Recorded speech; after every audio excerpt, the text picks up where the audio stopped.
You know, folks, I cannot count the times that I have been in an argument with the pro Second Amendment crowd, the gun nuts who just cling to their guns so hard and say that if we elect a Democrat, the Democrats are going to come for their guns. I've been hearing that ever since I was a little kid, growing up here, Southeast Kentucky, East Tennessee, hunting and fishing all the time. But we were always told that one day if a Democrat got in office, they would take our guns. We had 8 years of Bill Clinton when I was a teenager. I heard it on every hunting trip that Bill Clinton was going to come take the gun that we were using to coon hunt right out of our hands. And then he came and went and never took a gun. Barack Obama came and went. We still have the same guns today that we had back when I was a kid. But to hear them tell it, the Democrats are coming from it. And to hear them tell it, they have to have their guns to fight against a tyrannical government. They said that you have to have them in order to be able to rise up against a tyrannical government. And these days, the government is getting pretty tyrannical, and those people are absolutely silent. You won't hear them get upset at all about the story I'm about to read because it ain't happened to them yet.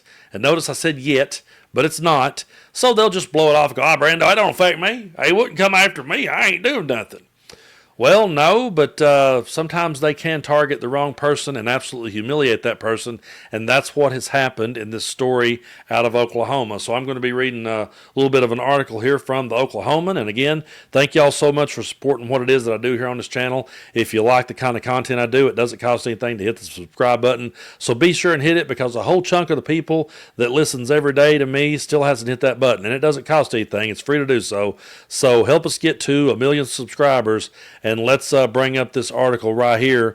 ICE raid in Oklahoma City updates. Homeland Security says White House wrong target.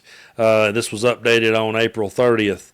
So a family has been left traumatized after ICE agents raided their northwest Oklahoma City home and seized much of their belongings, though they were not the intended targets, a recent report revealed. And now before I keep going, think about that tyrannical government crowd saying they'll come into your home and they'll take your belongings. Where are those people now? The incident comes as similar raids have ramped up across the United States, sparking renewed debate over immigration enforcement and community safety. As first reported by KFOR TV, a woman referred to as Marissa and her 3 daughters were treated like criminals when roughly 20 armed federal agents raided their rental home on April 24th. She told KFOR the agents tore apart every inch of the house, seizing their phones, laptops, and their life savings and cash as evidence. When the agents carried out the search warrant, Marissa said the names listed on the documents were not hers or her family's, but likely those of former tenants whose mail was still arriving at the address. The family had moved to Oklahoma City from Maryland about 2 weeks earlier.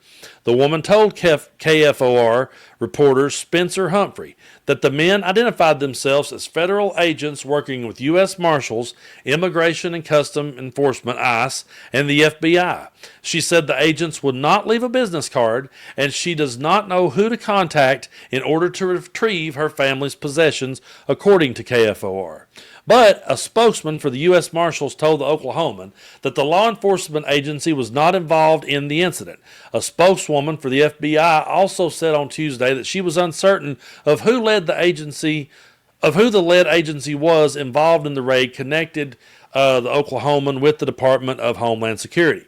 According to a senior Homeland Security official, the agents were not mistaken in their raid on the home, but admitted that the previous residents were indeed who they were after. The department is standing by the raid, however, as a much larger operation. ICE was carrying out a court-ordered authorized search warrant for a large-scale human smuggling investigation, the Department of Homeland Security said in a statement. The case has been accepted for federal prosecution in the Northern District of Oklahoma. The search warrants included the location of an address where U.S. citizens recently moved. The previous residents were the intended targets. The investigation resulted in the indictment of 8 Guatemalan nationals for their roles in smuggling illegal aliens in the United States. Of the 8 indicted aliens have criminal convictions for narcotics, possession, identity fraud, money laundering, and re-entry after deportation. Raids like this are not the only raids happening in the nation. In Florida, almost 800 people have been arrested in the first days of Operation Tidal Wave, a multi-agency immigration crackdown in Florida. The Department of Immigration and Customs Enforcement, that's ICE, posted photos of what the operation looks like on the grounds of Florida. From there, the Department of Homeland Security Secretary Kristi Noem led a warning out for illegal occupying the residence. We are coming for you. While ICE aims at detaining and arresting those who are illegally residing in the United States, reports of citizens being questioned and falsely interrogated have come out since the early days of Donald Trump's administration. In January, shortly following the president's inauguration and immediate first steps against immigrants, the Navajo Nation president began encouraging individuals to carry IDs after seeing posts of Navajo citizens being detained by ICE. Whether their state, federal passport, if they have a tribal ID, and I think they would include certificate of Indian blood, said the Navajo Nation deputy attorney. Members of the Navajo Nation who are born in the United States, much all like the Native American tribes, are American citizens. Now, says in Trump's first 100 days in office, the White House boasted 139,000 deportations, yet that number is much lower, 57,000, reports USA Today. But folks, this is the type of thing that happens when you have someone who just goes out there and says this crap like, we got to get them out. We got to get the criminals out. We got to get the bad guys out.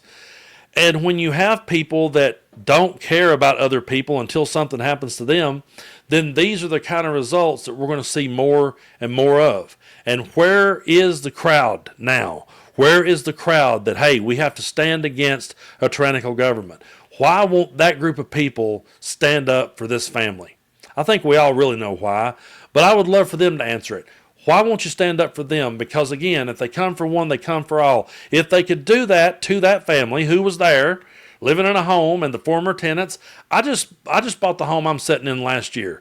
I still get mail that comes to this house all the time, to the person that lived here before, to the people that lived here before, because at one point this was a rental home. So that's a very common thing. And they're just going to kick down doors and start taking people's belongings and start seizing their belongings. And that's going to be okay with people. People are okay with that. The people that said and cried about the tyrannical government. And if they can take your belongings, do you think they're going to stop with just your phone and just your personal belongings? Do you think they're going to stop with your guitar? You think they're going to stop at those things, or are they going to take your guns too? Where is that crowd? Why don't they care? The truth of the matter is they never cared. The truth of the matter is they only want a world that looks and sounds like them, and as long as these types of things are happening to people that don't look like them, you won't hear them bitch. It won't be until one day when it's happening to them, and then they're going to stand back and go, how in the hell did we get here? What happened, man? Well, remember that time you told us we was being hyperbolic? Remember that time we told you that it could happen to you? Again, we don't make this kind of content so we can flex at you. We don't make this kind of content to make fun of you or make you look stupid. That's easy. They do that on their own. I mean, MAGA does that all day long. They don't need us to help them with that. What we do is to try to raise awareness as to this is how we could end up in this mess. Everything you've ever feared that the tyrannical government would and could do, they're doing right in front of your face. So wake up and see it and realize it. And realize that if they can do it to one family, they absolutely can do it to yours. This should outrage anyone. It shouldn't be about politics. We shouldn't be sitting here having a Democrat versus Republican debate about this. Give everyone their due process. Let everyone go through the hoops of the rule of law. Don't just have people kicking down doors and taking away belongings and humiliating families and traumatizing them for life. It's ridiculous that we've gotten here, but we knew we would, and we just got told we were hyperbolic. We're not being hyperbolic. We're just reporting on what's happening. And these types of stories you're going to hear more and more of them, because at the end of the day, nobody cared. We did. We cared. We gave a damn. Everybody else was thinking they get cheaper eggs. Everybody else was thinking somehow their life would be made better on day one. Well, that ain't happened. one of the worst 100 days we ever had. But over in their alternate reality, they think it's the best ever.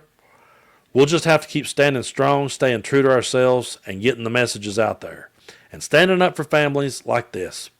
Because if you don't, one day that could be your family humiliated. One day that could be your family whose belonging gets seized. One day that could be your family who's traumatized by life. Although I don't think it would really traumatize me.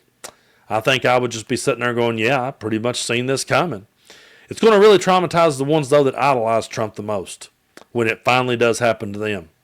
But then again, I don't know. I kind of have this thought, and you let me know in the comments if you agree with me. I believe that at the end of the day, Donald Trump could round up every gun in this country if he wanted to. All he'd have to say is, hey, give me your guns and I'll protect you from those evil immigrants coming across the border, and I'll protect you from the gay and trans community, and I'll protect you from the enemy from within, all these evil liberals. Just give your guns to me.